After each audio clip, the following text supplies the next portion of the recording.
모든 문제는 저항이 아니라 받아들여야 해결됩니다.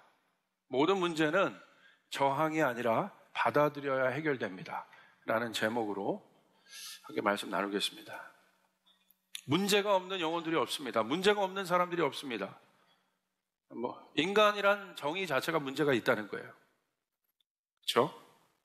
이 문제를 어떻게 해결할 것이냐? 이것이 앰모스피어, 우리가 느끼는 영적 공기에 실제적으로 상관이 있는 일이잖아요. 이 문제들을 해결할 때 사실 힘이 필요합니다. 힘이 필요해요.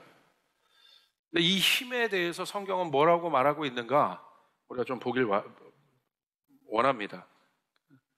내려지는 먼저의 결론은 세상은 힘을 만들어서 어떤 문제들을 해결하려고 그래요. 그래서 그 문제 자체가 힘이 있는 거잖아요. 그래서 그 힘을 더 강력한 힘을 키워서 부딪히는 거죠. 그게 뭐예요? 저항이 일어나요. 근데 성경적 관점에서 보면 힘은 만들어지는 게 아니라 주어지는 거지. 임하는 거라는 거예요. 할렐루야. 성경에서 이것을 뭐라고 말하고 있는가를 우리가 한번 보길 바랍니다. 그래서 이 기독교 세계관은 저항이 아니라 순응이, 예수님이 그걸 보여주신 거죠. 순응적 삶이 얼마나 중요한가 우리 한번 보길 바랍니다.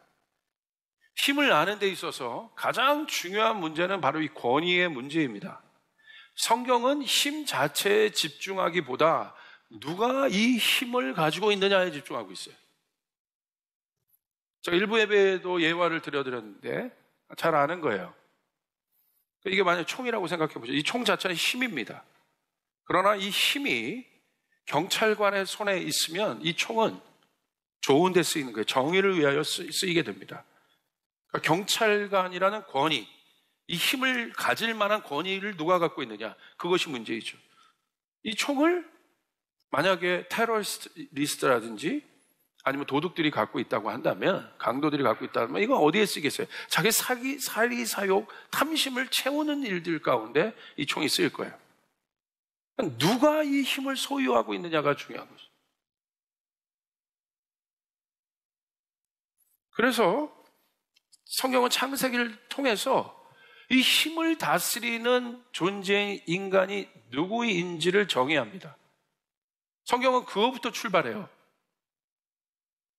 하나님에 대해서 소개해요. 태초에 하나님이 천지를 창조하셨다. 하나님이 누구신가에 대해서 소개하고, 그리고 그 창조의 결정책 가운데 누구를 두십니까? 어떤 그 하이라이트 가운데 인간을 두십니다. 그리고 인간을 향해서 뭐라고 얘기합니까? 하나님의 형상이라고 얘기합니다.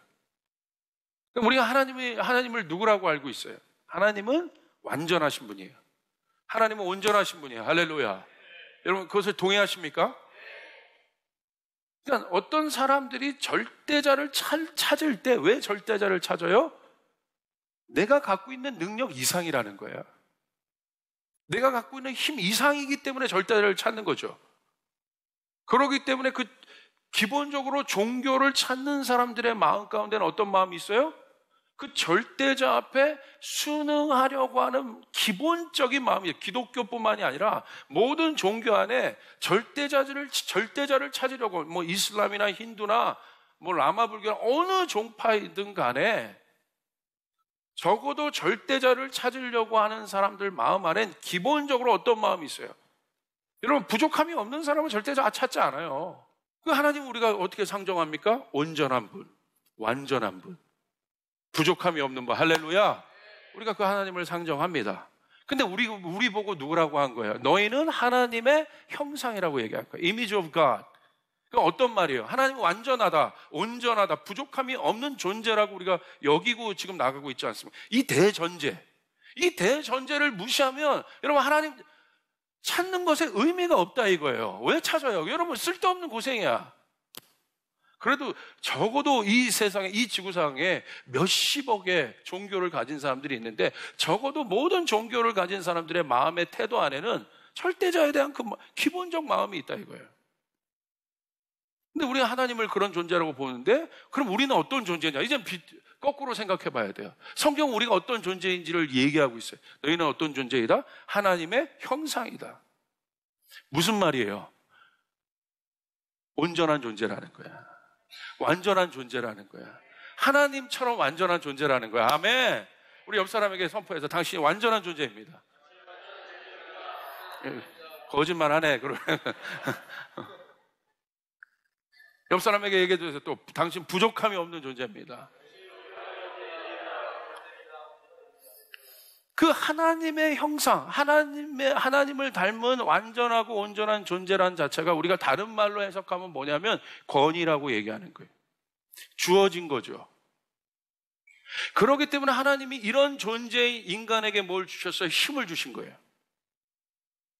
창세기 1장 28절에 복의 근원이신 하나님이 인간에게 복을 주셔서 생육하고 번성하고 충만하고 정복하고 다스리라. 이럴 만한 존재가 되어야만 네가 그 다스릴 수 있다. 네가 이럴 만한 존재가 되어야만 네가 정복할 수 있는 힘이 생긴다가 아니라는 거야. 다시요. 너희가 이럴 만한 자격이 돼야 네가 이 땅을 다스릴 수 있는 권위가 있다. 힘이 너에게 주어질 것이다. 세상은 그렇게 얘기해요. 그런 자격을 갖춰야지 네가 이것을 쓸 만한 힘이 있어. 이렇게 얘기합니다.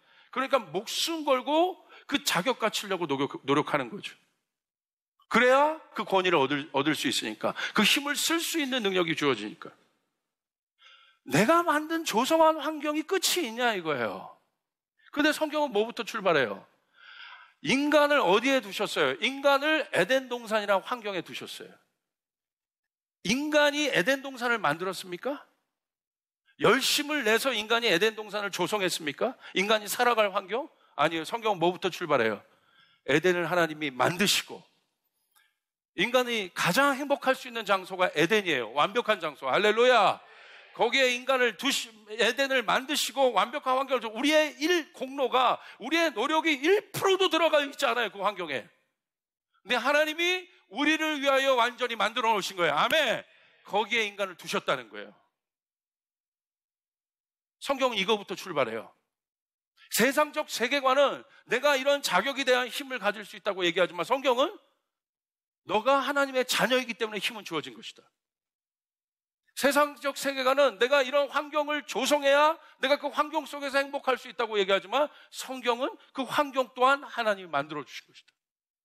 우리의 노력과 공로가 들어가지 않은 것이다.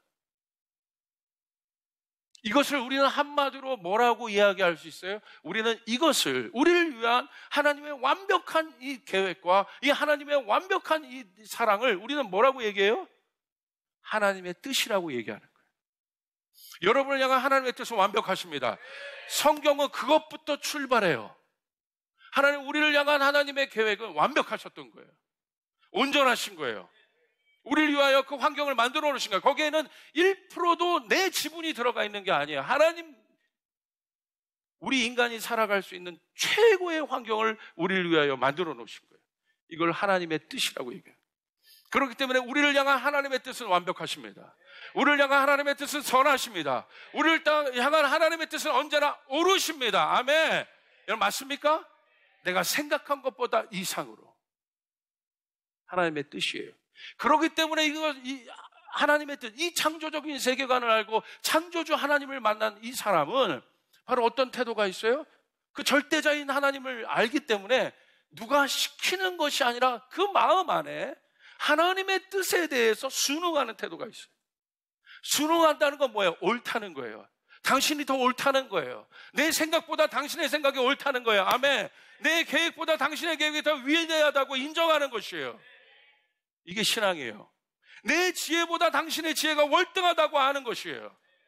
우주를 만드신 하나님의 지혜에 인간의 지혜가 비교할 수 있겠습니까? 그죠? 이거부터 출발하는 거예요. 간단하거든요. 믿음이 뭐냐? 성경도 이렇게 나왔죠. 여러분, 히브리서 11장 1절. 하나님께 나아가는 자는 반드시 그가 계신 것과 또한 그가 자기를 찾는 자들에게 상 주신 이심을 믿어야 할지니라. 할렐루야. 우리를 향한 하나님의 뜻은 뭐예요? 선하시다. 믿으시면 아멘 합시다. 믿으시면 아멘 합시다. 간단한 거죠. 선하시다. 우리를 향한 하나님의 뜻. 이것 때문에 하나님 찾는 거예요. 우리 하나님 언제나 선하신 분이에요. 시편 보세요. 그분이 선하심을, 그분이 얼마나 인자하시고, 그분이 얼마나 자비로우시고, 그분이 얼마나 위대한가를 찬양하고 있어요. 이게 성경이에요. 우리 그것을 아는 거예요. 그런데 그것을 안다면 주님께 순종하죠. 순응하여 가죠. 예수님이 여러분 바보기 때문에 여러분 그렇게 막 세상에게 당하고 뭐 그런 것 같습니까? 아니죠. 예수 힘이 없어서 그렇습니까? 예수님이요, 세상과 여러분 뭐 그렇게 한 것이 아니라 예수님의 마음은 오직 하나에서 아버지의 뜻을 이루어 드리는 거예요. 왜냐하면 아버지의 뜻이 이루어져야 이 땅에 해결이 있기 때문에. 원래 아버지의 뜻은 뭐예요? 창조의 뜻이에요. 인간을 향한 아버지의 뜻, 이 세상을 향한 아버지의 뜻은 무엇입니까? 여러분을 향한 아버지의 뜻은 무엇입니까? 여러분 가정을 향한 아버지의 뜻은 무엇입니까? 여러분의 비전을 향한 아버지의 뜻은 무엇입니까? 여러분이 생각했던 것보다 좋은 거예요. 믿으시면 아멘 합시다. 아멘. 그게 하나님의 뜻인 거예요. 그렇기 때문에 순응의 태도를 갖고 있는 사람은 하나님에 대한 오해가 없어요. 이 순응은 누가 할 수 있어요? 아들이 할 수 있는 거예요. 건강한 아들, 사랑받은 아들, 자녀라고 얘기해요. 여러분, 하나님께서 쓰시는 사람들 성경을 보십시오. 하나님은 누굴 쓰셨어요? 스펙 있고 강하고 자기 주장 강한 사람들 쓰는 것이 아니라 하나님은요, 순응의 태도를 갖고 있는 사람, 하나님은 중심을 보시는 분이세요. 그렇기 때문에 그 중심 가운데 하나님 앞에 순응의 마음을 갖고 있는 사람을 통하여 하나님이 쓰셨다. 왜냐하면요, 이건 간단한 영적 원리예요. 3차원인, 우리가 살고 있는 이 3차원의 세계에서 4차원 이상의 영적인 차원이 이해가 안 되거든. 그러니까 이해로 따라가는 게 아니에요, 성경은. 오늘 저의 설교의 포인트는 이거예요. 믿는 자에게 일어나는 풍랑이 뭐냐 이거예요. 하나님은 여러분에게 풍랑을 줄 뿐이 아닙니다. 아멘. 여러분 믿습니까? 그렇다면 내 안에서 믿으면, 하나님을 믿으면서도 일어나는 풍랑이 뭐냐 이거야. 뭐 때문에 일어나냐 이거야. 보세요.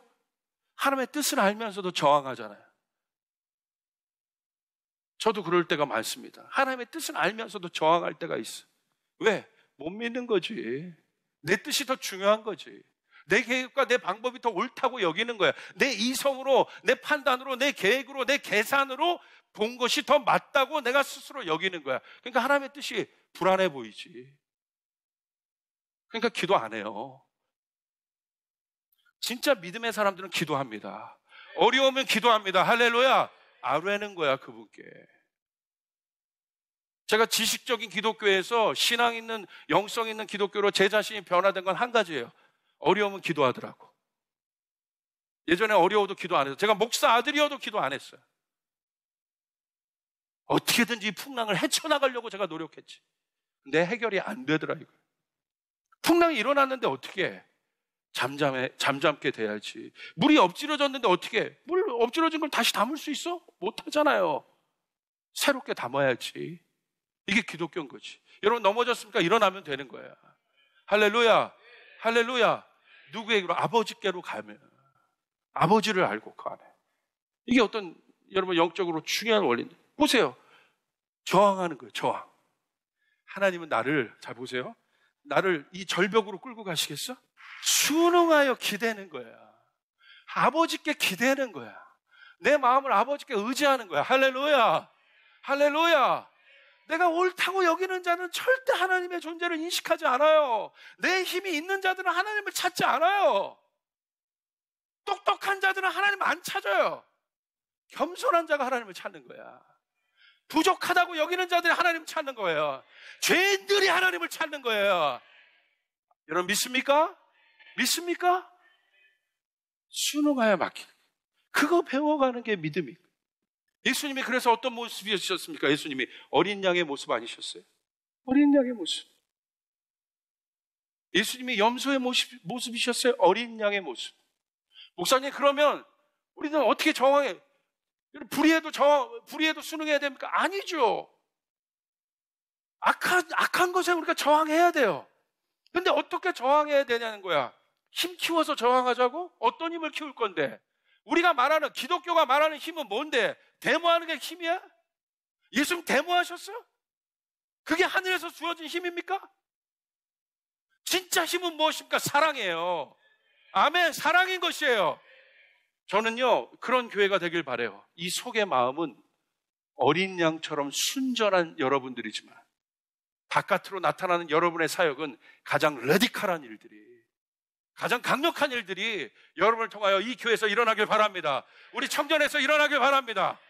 여러분, 그 대표적인 인물이 무엇이었습니까? 누굽니까? 오늘 제가 말한 모든 이것을 집대성한 인물이 있어요. 그 말 요나입니다. 오늘 여러분 요나 말씀 여러분 프린트 나눠드렸어요. 요나를 향한 주님의 뜻은 되게 분명했어요. 요나서 1장 1절 2절 주님께서 아미떼의 아들 요나에게 말씀하셨다. 너는 어서 저 큰 성 니느웨로 가서 그 성읍에 대고 외쳐라. 그들의 조약이 내 앞까지 이르겠다. 주님의 뜻은 무엇입니까? 요나를 통해서 니느웨를 구원하고자 하는 주님의 뜻이 분명했어요. 근데 우리 요나서의 스토리를 잘 알고 있습니다. 요나가 어떻게 했습니까? 말씀을 보십시오. 요나서 1장 3절 그러나 요나는 주님의 낯을 피하여 스페인으로 도망가려고 길을 떠나 욥바로 내려갔다. 마침 스페인으로 떠나는 배를 만나 뱃삭을 내고 사람들과 함께 그 배를 탔다. 주님의 낯을 피하여 스페인으로 갈 셈이었다. 성경은 뭐라고 반복하여 요나의 상태를 이야기하고 있습니까? 주님의 낯을 피했다. 스페인, 다시스로 도망간 것이 아니라 성경은 요나의 마음에 집중하고 있습니다. 성경은 여러분의 마음에 집중하고 있습니다. 성경은 여러분의 마음에 집중하고 있습니다. 하나님의 뜻은 분명합니다. 요나는 주님의 낯을 피하고 싶어요. 풍랑이 일어납니다. 근데 이 풍랑이 요나뿐만 아니라 요나가 탄 배 모든 사람이 죽게 생겼어요. 세상 사람들이 먼저 외치는 거예요. 왜 이렇게 어려워진 거야? 왜 풍랑이 일어난 거야? 이 풍랑의 원인이 도대체 뭐야? 누구 답 좀 얘기해봐. 왜 이렇게 이 세상이 어려워진 거야? 왜 이렇게 살기 어려운 거야? 답 좀 얘기해봐. 누구 때문에 이런 재앙이 우리에게 일어나는지, 우리에게 내리는지 알아봅시다. 8절, 우리에게 말하시오. 누구 때문에 이런 재앙이 일어났소? 우리는 알아야 돼요. 누구 때문입니까? 이방 사람들이 아니에요. 우상 섬기는 이방 사람들 때문에 일어난 게 아니에요. 누구 때문에? 하나님 아는 요나 때문에. 오늘 이 세상이 이렇게 어렵게 되고, 이 세상이 이렇게 살기 어렵게 되고, 우리 청년들이 이렇게 살기 어렵게 되고, 소망 없고 막 자살하는 사람들이 증가되고, 막 다 정신병 있는 사람들 같고, 서로 막 싸우고 죽이고, 이렇게 거친 파도가 일어나는 일들이 왜 일어났냐 이거예요. 왜? 세상 사람들이 지금 외치는 거예요. 막 분석해요. 경제로 분석하고 뭐 기술로 분석하고 하는데 저는 속사람의 마음이 들려요. 세상으로부터 속사람. 도대체 왜 일어난 거야? 왜 이렇게 된 거야 이 세상이? 도대체 좀 가르쳐줘. 저는 이 음성이 제 영적인 귀로는 들린다 이거예요. 목사로서, 교회로서 저는 양심적으로 고백할 수밖에 없어요. 우리 때문에 이렇게 된 거예요. 우리 때문에 이렇게 된 것이에요. 우리 때문에 세상의 파도가 일어난 거예요. 세상이 저렇게 된 거야. 저렇게 어려워진 것이에요. 교회가 똑바로 섰다면, 하나님의 사람들이 똑바로 섰다면, 성도들이 똑바로 섰다면, 여러분이 세상 속에서 똑바로 섰다면, 우리가 빛과 소금의 역할을 했다면, 교회가 빛과 소금의 역할을 했다면, 근데 교회는 더 타락하고 우리 성도들은 더 타락해 있고, 우리가 이렇게 타락하지 않았다면, 우리가 하나님 뜻대로 살았다면 세상은 바뀌었을 거예요. 동의하십니까? 보십시오. 영적인 원리입니다. 하나님 뜻 아까 거절하니까 어떻게 해요? 저항이 일어나잖아요. 보이지 않지만 우리가 주님 앞에 그렇게 배역하여 살 때 위에서 일어나는 영적인 파도가 세상을 덮친 거지. 이것을 누가 해결합니까? 요나가 어떻게 합니까?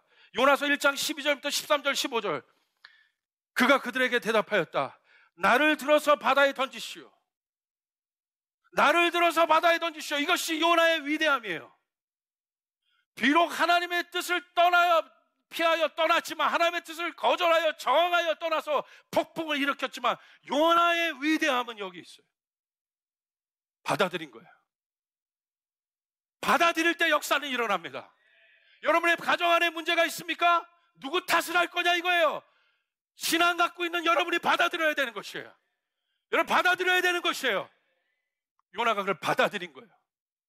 나 때문에 일어난 거라고. 어머니 아버지들이 받아들여야 내 자녀가 하나님 뜻대로 살 수 있는 것이에요. 어머니 아버지들 여기 얼마 안 계시지만 아시겠습니까? 우리 자녀들도 여러분이 부모님 믿지 않는 분들이라면, 그래서 여러분 많은 영적인 문제가 있다면 여러분이 받아들여야 되는 것이에요. 하나님 받아들이겠어요. 여러분 말씀을 보십시오. 나를 들어서 바다에 던지시오. 그러면 당신들 앞에서 저 바다가 잔잔할 것이고, 바로 나 때문에 이 태풍이 당신들에게 닥쳤다는 것을 나도 알고 있어. 뱃사람은 육지로 되돌아가려고 노를 졌지만 바다의 파도가 점점 더 거세게 일어났으므로 한 일이었다. 세상 사람들은 계속 자기 힘으로 해결하려고 하지만 우리는 알고 있다 이거예요. 이 파도를 주관하는 분이 누구인지를 알고 있다. 여러분 아멘. 인생의 파도를 일으키는 분이 누구인지를 우리는 알고 있다 이거예요. 15절, 그들은 요나를 들어서 바다에 던졌다. 폭풍이 일어나 일던 바다가 잔잔해졌다. 할렐루야. 저 사람 때문에 이 사람 때문에도 아니고 하나님 알고 있는 내가 이 상황 받아들였어요. 그 폭풍 가운데 자신을 던지신 거예요. 폭풍을 피한 것이 아니라 폭풍 가운데 던졌는데 놀라운 일이 일어나. 풍랑이 잔잔해지기 시작합니다. 아멘. 마음의 풍랑이 잔잔해지기 시작하고, 이 시대를 사는 우리들에게 하나님을 믿고 있다는 것이, 내가 오늘 예수를 알고 있다는 것이, 예수의 능력에 사로잡혀 있다는 것이, 불이 일어나야 돼. 하나님, 이 세상의 파도, 이 거친 파도, 중동에서 일어나는 저 파도 누가 잔잔하게 할 것입니까? 저는 요나가 얼마나 위대한 자인 걸 봐요. 여기 사랑하는 청년 여러분, 절 바라보세요. 여기 얼마나 많은 사람들이 용기 있는 자들이 있습니까? 이 문제는 우리 아빠 때문에 그런 거야, 이건 우리 엄마 때문에 그런 거야, 저건 학교 때문인 거야, 누구 때문인가, 사회 때문인 거야, 이렇게 말을 할 수 있으나 여러분이 그 문제를 가지고 사실 기도하는 내가 기도하지 않은 것이고, 내가 더 열심히 하나님 앞에 나가지 않은 것이고, 하나님 아는 내가 더 그렇게 하지 않은 것입니다 라는 마음을 갖고 풍랑을 잠잠케 하기 위해서 뛰어들고자 하는 마음이 있습니까? 그 정직한 마음이 그 용기가 여러분에게 있습니까? 가지시길 바랍니다. 가지시길 바랍니다. 그 한 사람을 통하였거든. 오늘 요나가 뛰어들 때 잔잔해졌더라. 그런데 요나가 죽은 것이 아니잖아요. 그렇게 뛰어들었는데 우리를 그냥 죽게 내버려 두신 것이 아니잖아요. 예수님이 뛰어들었는데 예수님이 죽게 내버려 둔 것이 아니잖아요. 누가 기다렸어요? 물고기 뱃속에 들어가서 요나가 고백해요. 그 물고기 뱃속에, 요나서 2장 이렇게 고백합니다. 요나가 물고기 1절에 물고기 뱃속에서 그의 하나님 여호와께 기도하여 이르되 내가 받은 고난으로 말미암아 여호와께 불러 아뢰었더니 주께서 내가 대답하고 내가 수월의 뱃속에서 부르짖었더니 주께서 내 음성을 들으셨나이다. 주께서 나를 깊은 속 바다 가운데 던지셨으므로. 보세요, 요나가 뛰어든 것이 아닙니다. 주님이 주님이 던지신 거예요. 여러분 안에 풍랑이 일어나고 있습니까? 한 가지입니다. 왜 여러분을 통하여 그 풍랑이, 여러분 가운데 풍랑이 일어나는 이유, 믿는 여러분 가운데 풍랑이 일어나는 이유는 한 가지입니다. 여러분 안에 아들의 영이 있기 때문에, 예수의 영이 있기 때문에 여러분이 뛰어들어야 해결된다 이거예요. 하나님이 여러분을 통하여 그 풍랑을 보이시는 것은 여러분 감사하게 여기시길 바랍니다. 아버지, 내 눈에는 풍랑이 아무것도 안 보이고 내 안에 그 풍랑이 해결된 사람은 바깥에 풍랑이 보이는 거예요. 이제 주님이 요나 안에 있는 풍랑을 해결하고 요나의 물고기 뱃속에서 요나에게 말씀하시는 거죠. 요나, 하나님이 어떤 분인지를 깨닫게 하시는 거예요. 그 뱃속 깊은 곳에서 하나님을 만납니다. 하나님에 대해서 고백합니다. 하나님 어떤 분인지. 요나서 2장 6절부터 10절 보세요. 나는 땅속 몇 뿌리까지 내려갔습니다. 땅이 빗짝을 질러 나를 영영 가두어놓으려고 했습니다만 주 나의 하나님 주님께서 그 구덩이 속에서 내 생명을 건져주셨습니다. 내 목숨이 힘없이 꺼져갈 때 내가 주님을 기억하였더니 나의 기도가 주님께 이르렀으며 주님 계신 성전에까지 이르렀습니다. 헛된 우상을 섬기는 자들은 주님께서 베풀어 주신 은혜를 저버립니다. 그러나 나는 감사의 노래를 부르며 주님께 희생제물을 바치겠습니다. 서원한 것은 무엇이든지 지키겠습니다. 구원은 오직 주님에게서만 옵니다. 할렐루야! 할렐루야! 그 하나님을 경험합니다. 어디서? 깊은 곳에서. 풍랑을 두려워하지 마십시오. 풍랑은 여러분을 깊은 곳으로 인도하신 하나님의 초청이에요. 그곳으로 들어가야 돼요. 우리가 아는 이 정도의 하나님을 아는 지식에 여러분 머물러 계지 마시길 바랍니다. 깊은 곳으로 뛰어들어가십시오. 깊은 곳으로 다이브해서 들어가십시오. 그곳에 하나님을 경험할 수 있어요. 여러분이 경험하지 못했던 경이로우신 하나님, 위대하신 하나님, 온전하신 하나님, 완전하신 하나님, 아름다우신 하나님, 사랑이 충만하신 하나님, 긍휼의 하나님, 구원의 하나님, 나의 피할 바위가 되신 하나님, 그 하나님을 인카운트하는 깊은 곳으로 들어가. 깊은 곳으로. 그래서 주님의 제자는 많지가 않은 거예요. 많은 사람들이 주님을 알지만 주님의 제자는 적습니다. 오늘 그 한 사람으로 일어나시길 바랍니다. 주님의 이름으로 축복합니다. 순응의 마음만이 하나님이 얼마나 좋은 분인지 알 수 있는 거예요. 우리는 그래서 이렇게 고백해야 돼요. 그 변화된 것들을 보고, 이 변화의 모든 것을 보고 고백해야 돼요. 그러므로 여러분 안에 그 순응의 마음, 순종의 마음, 아들의 마음, 하나님을 기쁘시게 하는 마음, 하나님은 언제나 좋으시다고 고백하는 그 마음이 우리 사랑하는 여러분 안에는 일어날 수 있기를 주님의 이름으로 축복합니다. 여러분, 수많은 곳에서 풍랑이 일어나고 있습니다. 여러분, 그 풍랑을 해결하시고 순응의 자녀로, 순응의 사람으로 들어가셔서 여러분 하늘문을 여시고 여러분이 순응하여 기도하여 나갈 때 여러분 하늘에 놀라우신 하나님 나라의 뜻이 그곳에 임하여서 놀라운 것이 완전케 되는, 평안케 되는 그 일들이 여러분을 통하여 일어나기를 주님의 이름으로 축복합니다.